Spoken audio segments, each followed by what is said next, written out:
함께 기도드리겠습니다. 하나님, 주님의 은혜로 새로운 날을 채워주셔서 감사드립니다.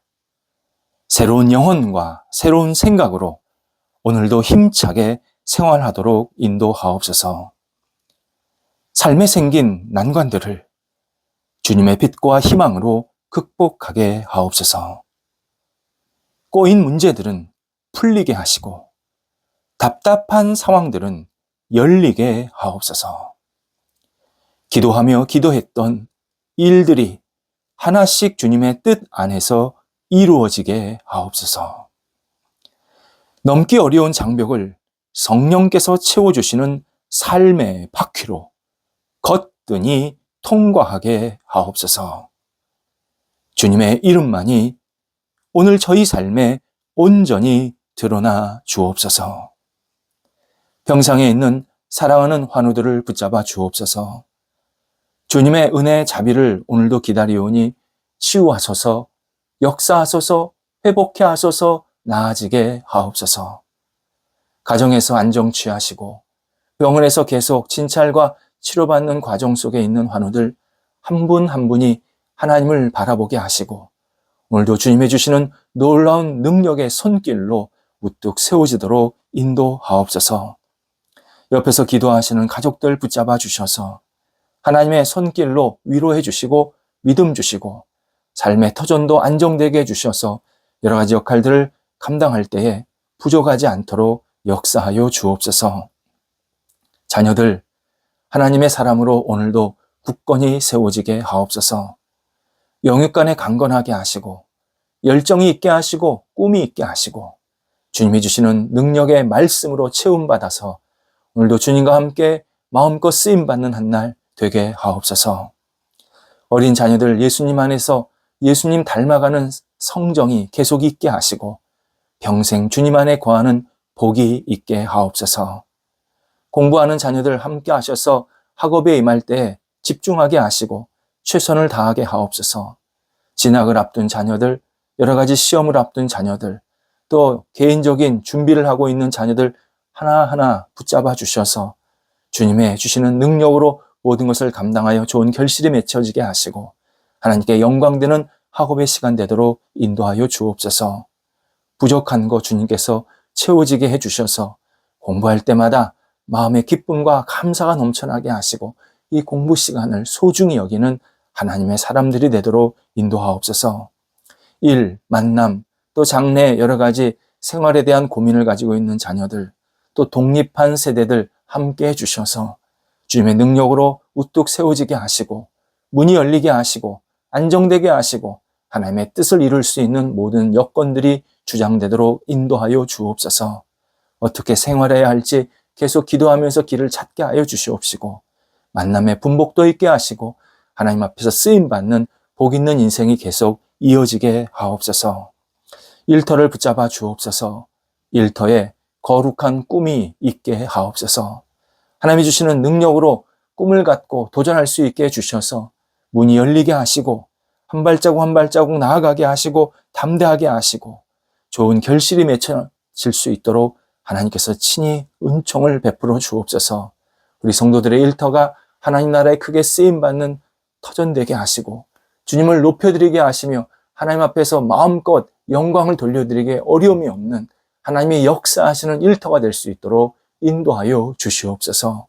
어려움에 있는 일터 주님께서 하시나이다 붙잡아 주셔서 하나씩 하나씩 정리되게 하시고 문이 열리게 하시고 좋은 도움의 손길도 받게 해주셔서 어려움을 통해서 오히려 하나님을 만나며 하나님의 은혜를 경험할 수 있게 하셔서 더 충만한 열매와 복이 채워질 수 있도록 인도하여 주시옵소서. 출타하는 성도들을 붙잡아 주옵소서. 오고 가실 때 성령이 동행하여 주시고 맡겨진 역할을 잘 감당하시고 건강하게 돌아오시게 하옵소서.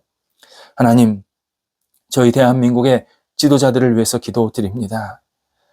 정치, 경제, 사회, 문화, 예술, 또 각자 맡겨진 여러 지도자들, 또 교육 지도자들 한 분 한 분 붙잡아 주셔서 하나님의 주시는 능력으로 모든 것을 지혜롭게 잘 감당하게 하시고 하나님을 경외하게 하시고 하나님께 모든 것을 내어 맡기는 믿음의 사람들이 되도록 인도하여 주옵소서.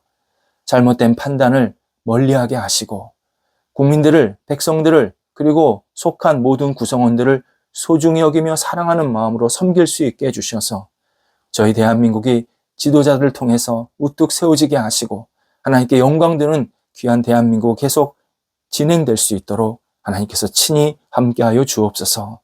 특히 우리 교계 지도자들을 붙잡아 주옵소서. 각 교회를 섬기시는 우리 지도자들 함께 하셔서 주님의 말씀이 넘쳐나게 하시고 거룩한 열정이 있게 하시며 주님의 뜻에 합당한 그릇으로서 양들을 이끄시고 섬기시기에 부족함이 없는 우리 대한민국 교회 지도자들이 될 수 있도록 인도하여 주시옵소서. 저희 대한민국의 지도자들의 복이 넘쳐나게 해주셔서 하나님의 뜻을 이룰 수 있도록 인도하여 주옵소서. 우리 청년들을 붙잡아 주옵소서.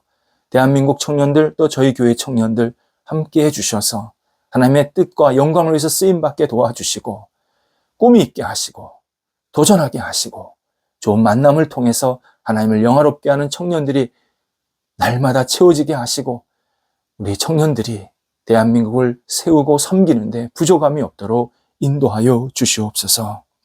우리 성도들 오늘도 시간을 아끼게 하여 주옵소서.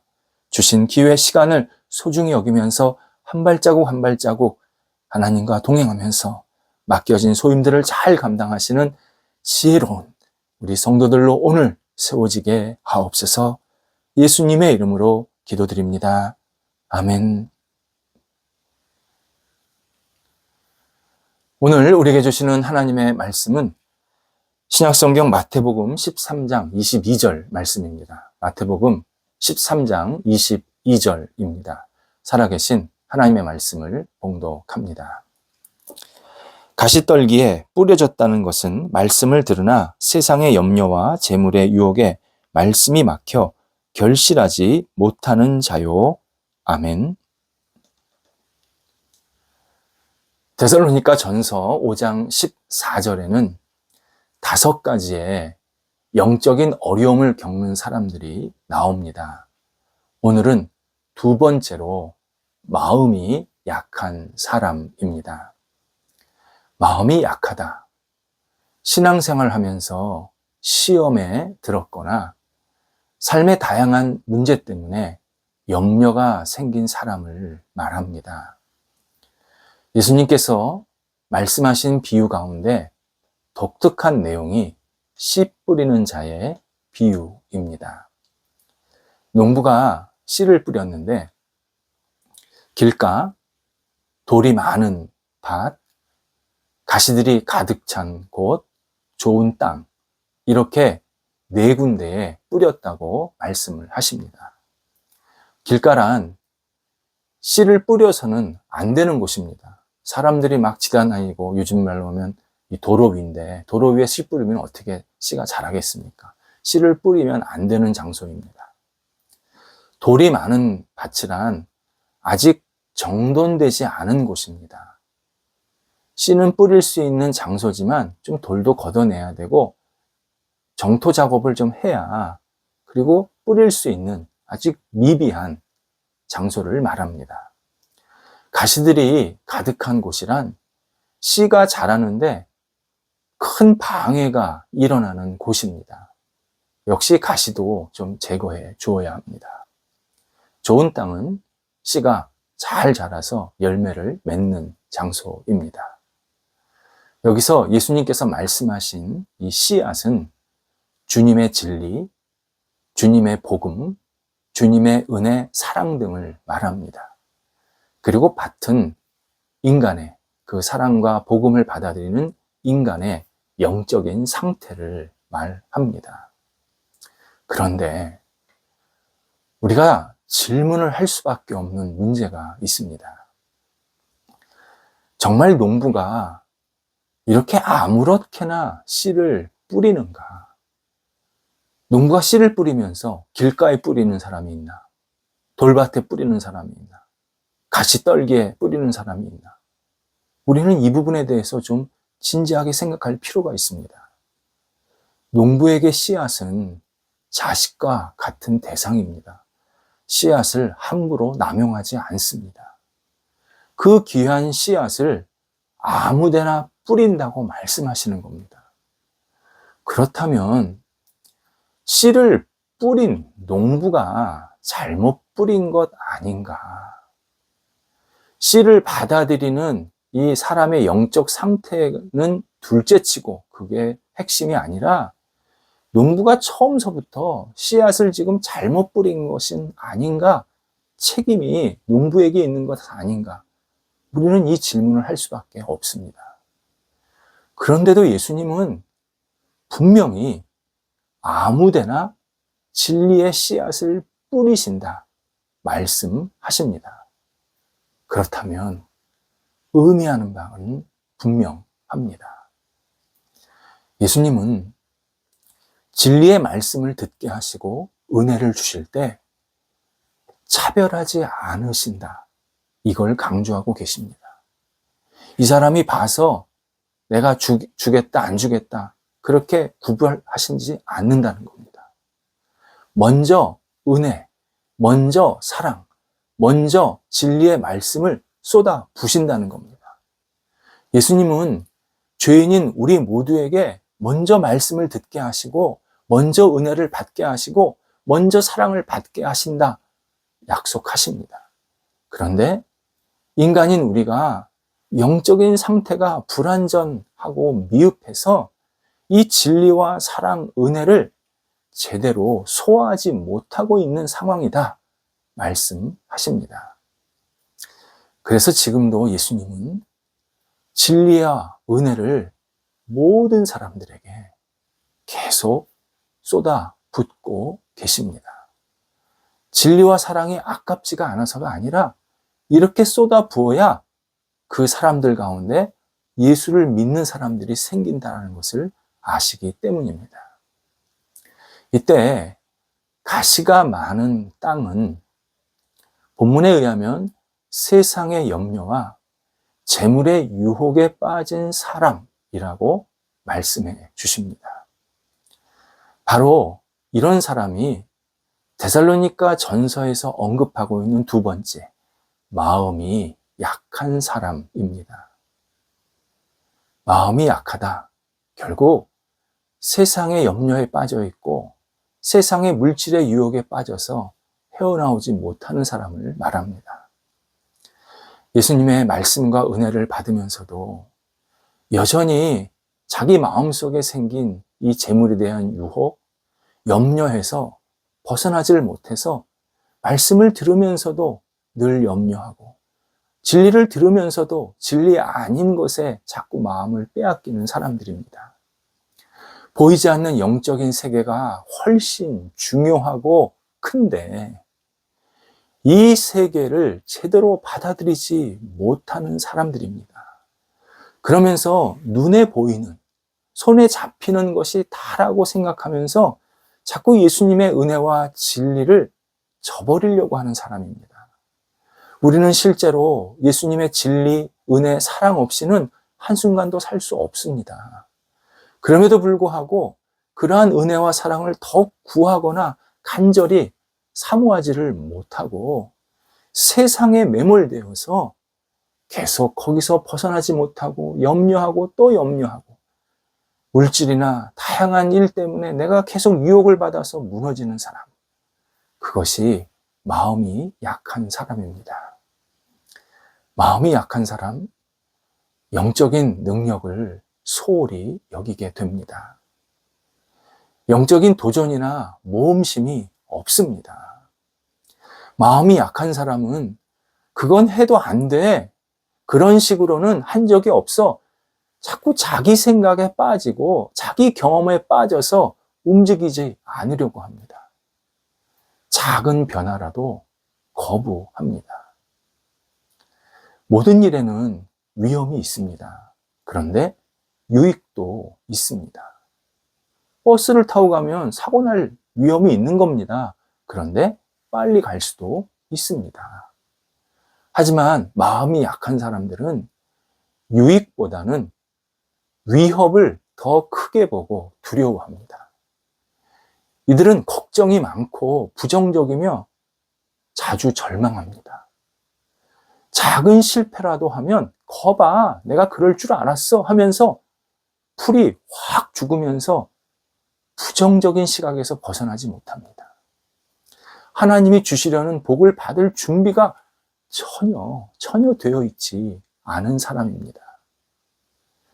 마음이 약한이라는 이 단어는 작은과 영혼이라는 이 단어가 합쳐진 복합어입니다.